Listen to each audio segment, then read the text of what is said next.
नमस्कार, जय गुरुदेव। आज हमारे साथ है श्रीकांत जी, आनंद आश्रम से। नमस्ते। तो आज हम कर्मयोग की बात करने वाले हैं। तो श्रीकांत जी, हम सब लोग एसएसवाई से जुड़े हुए हैं, जीएसएस से जुड़े हुए हैं, बट कर्मयोग करके कोई स्पेसिफिक टॉपिक पे कभी ऐसा अलग से बात ज़्यादा सुनने में नहीं आया। उसके अलग अलग वर्जन से। तो ये कर्मयोग क्या है जो भगवद गीता में कहा है, या आपके हिसाब से, या गुरु जी के हिसाब से कर्मयोग क्या है? Okay, nice, thank you. हम बड़ी आसानी से समझेंगे ये बात को। पहली तो शब्द दो है इसमें, एक कर्म शब्द है और योग शब्द है। तो कर्म मतलब एक्टिविटी, कुछ भी मैं करता हूँ तो वो कर्म है। कुछ बातें मैं करता हूँ, कुछ मेरे से होते जाती है, ये दोनों कर्म में ही आती है। और दूसरा योग शब्द है। योग का मतलब युज धातु से संस्कृत शब्द है जुड़ जाना, एक हो जाना। तो कर्म करते समय अगर सिर्फ मैं कर्म से ही जुड़ जाता हूँ तो उस समय मेरा कर्म 100% ही हो रहा है। मैं बार बार कह रहा हूँ कि हो रहा है, मैं नहीं कर रहा हूँ। लेकिन योग नहीं है ना, तो मैं कर्म कर रहा हूँ। और जुड़ गया तो मैं खत्म हो गया, दो खत्म हो गया, क्योंकि मैं तभी पैदा होता है जब दूसरा होता है। तो दो के एग्जिस्टेंस में जो होता है वो शायद कर्म है, ड्यूअलिटी है। और जब दो एब्सेंट है और एक ही है, योग हो गया, वो एक आ गए, और जो भी हो रहा है वो कर्म योग है। तो अगर बातें होती है तो कहीं एफर्ट नहीं है, और बातें तब होती है जब मुझे कुछ चाहिए नहीं है। अगर मुझे कुछ चाहिए तो मैं करता हूँ क्योंकि मुझे वो चाहिए।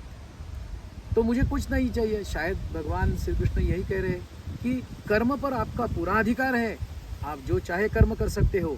लेकिन ये बात पूरी ध्यान में रखो कि उसका फल क्या होगा वो आपके हाथ में नहीं है, क्योंकि फल डिपेंड करता है बहुत सारे एक्सटर्नल फैक्टर्स पे, ना कि सिर्फ आपके करने से।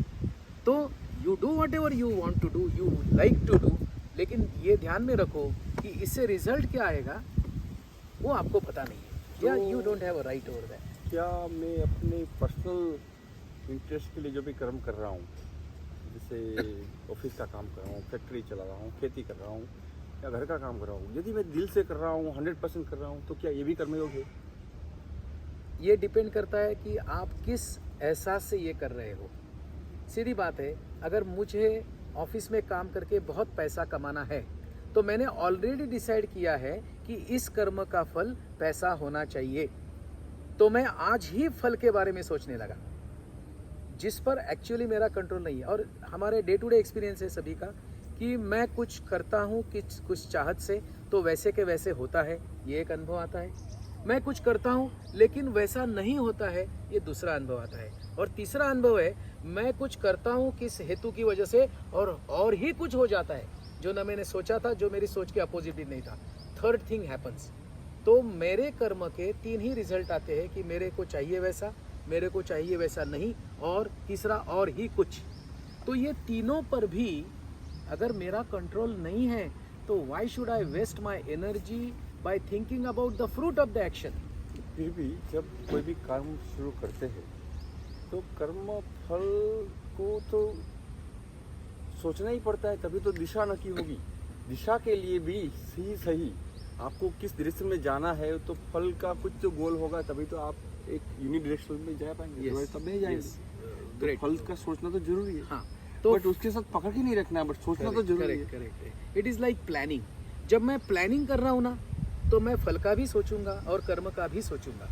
लेकिन जब मैं कर्म करूंगा, परफॉर्मेंस जब होगा ना, तब दिमाग में मेरे फ्रूट ऑफ द एक्शन होगा, तो मेरे 100% पार्टिसिपेशन इन दैट कर्म नहीं होगा। तो जब मुझे प्लानिंग करना है तो मैं ज़रूर फल की सोच सकता हूँ कि मुझे ये पाना है, इसलिए मुझे ये करना है, और ये एक बार क्लियर हो गया, देन ओनली परफॉर्मेंस रिमेन्स। तो परफॉर्मेंस के समय फल का नहीं है, या परफॉर्मेंस आप कुछ भी करो, फल का कंट्रोल आपके हाथ में नहीं है। ये एहसास के साथ जब मैं करता हूँ ना, तो पहली बात तो अगर होता है तो भी नो प्रॉब्लम, नहीं होता है तो भी नो प्रॉब्लम। ऐसे नो प्रॉब्लम स्टेट में से अगर मैं गुजरता हूँ तो मुझे थकान नहीं आती है। तो मेरी पर्सनल तो एक्सपीरियंस ये है कि मैं बहुत कुछ करने के बाद भी घर में आके मेरी एनर्जी अगर आने के बाद बढ़ी है तो मैं पूरा दिन कर्म योगी कर जिया हूँ, लेकिन बाहर से कुछ करके आया, थक गया, चलो अभी आराम करता हूँ, तो वो मेरा कर्म बंधन था और बंधन थकाता है। तो मैं फिर से अपने पहले सवाल पे आता हूँ। ये कर्म योग घटित होने के लिए आपका कर्म आपसे और आपकी वासनाओं से, आपकी इच्छाओं से बड़ा होना जरूरी है क्या? क्या जैसे भगवत गीता में आपने सुना है, हमने सुना है, यज्ञ हो या तो फिर यहाँ लोक तो ना- संग्रह के लिए हो, I got your question. तो Wonderful. तो क्या ये कर्मयोग तभी घटित होगा कि जब आपको आपसे कुछ बाहर जाके, आपके सेल्फ सेंटर से बाहर जाके कुछ करना है। ग्रेट। यहाँ तो मुझे गुरुजी ऋषि प्रभाकर जी की याद आ रही है। उनका कर्मयोग नाम का एक लेक्चर है, उसमें वो बताते हैं व्हेन कर्म योग हैपन्स, 3 बातें हैं। ये 3 बातें जब एक साथ होती है ना, तो वट एवर हैपन्स इज कर्मयोग। 1, for karmayog to happen you must be physically rested. Physical rest आपको बहुत ज़रूरी है। दूसरा, your mind must be focused and calm, concentrated mind होना चाहिए। और तीसरा बहुत इंपॉर्टेंट है, कंटेंटमेंट विद इन। ये ट्रायो जब एक आता है ना, तो जो भी घटित होता है वो कर्मयोग ही है। फिजिकली आपको रेस्ट चाहिए, so rest is very important part of a life. Mind आपका फोकस, शांत, काम ऐसा ही चाहिए। ये 2 एक साथ आ गया। पर तीसरा क्या चाहिए? तीसरी तृप्ति चाहिए अंदर से। तो मैं तृप्त अवस्था में फिजिकली रेस्टेड हूँ, माइंड फोकस्ड है, शांत है, तो मेरे से जो भी बनेगा वो कर्मयोग होगा। ये वेरी साइंटिफिक अप्रोच, ये डेफिनेशन में मुझे लगता है। So this is how Guruji Rishi Prabhakar defines karmayoga. When this trio comes together, it is karmayoga, otherwise it is karma. मैं आपको एग्जांपल देता हूँ। हॉकी का गेम चल रहा है। हॉकी के गेम में वो जो हॉकी प्लेयर है वो बहुत अलर्ट है, गेंद की छोटी सी गति भी उसको हिला रही है, फिजिकली फिट है, माइंड फोकस्ड है, लेकिन क्या कंटेंटमेंट फ्रॉम विद इन है? वो तो जीतना चाहता है ना, तो अतृप्त है, तृप्त होना चाहता है, और उसको तृप्ति मिलेगी जीतने के बाद।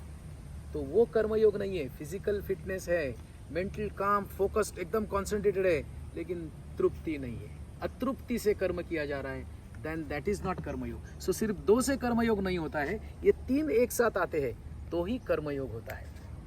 क्या इसी को आसक्ति रहित होना कह सकते हैं क्या? आसक्ति और ये भी कर्मयोग का ही एक पार्ट। इसमें हम 2 शब्द समझ में ले सकते हैं, इस्तेमाल कर सकते हैं। एक, need and desire. See, for your existence you need something, like you need a food, you like love, you need love, you like good environment. These are your needs, but they are not your वासना, desire, चाहिए नहीं है। ये तो सारे मन के होते हैं। आपका जो नॉर्मल यूनिट है ना, आपका बायोलॉजिकल यूनिट है, इसकी नीड्स के लिए आप काम करते हो, तो आप मन के गुलाम नहीं हो। लेकिन मन को क्या चाहिए? ऑर्डिनरी शर्ट नहीं, जरा ब्रांडेड शर्ट चाहिए। ये मन को चाहिए। बॉडी डजंट नीड ब्रांडेड और ऑर्डिनरी शर्ट। इस लेवल पे जाएंगे तब तो कुछ चाहिए नहीं ना। तो हाँ, फिर आदमी मुझे को रुकना कुछ कहाँ है? हाँ, मुझे कुछ नहीं चाहिए, ये इनर एहसास हो अंदर से, तो मैं जो भी करूँगा ना, तृप्ति की अभिव्यक्ति होगी, कंटेंटमेंट विद इन होगा। लेकिन मुझे कुछ चाहिए होगा, तो मैं अतृप्त हूँ, इनकम्प्लीट हूँ, and it will be expression of state of incompleteness from with in. So this trio is very important. Thank you. Thank you.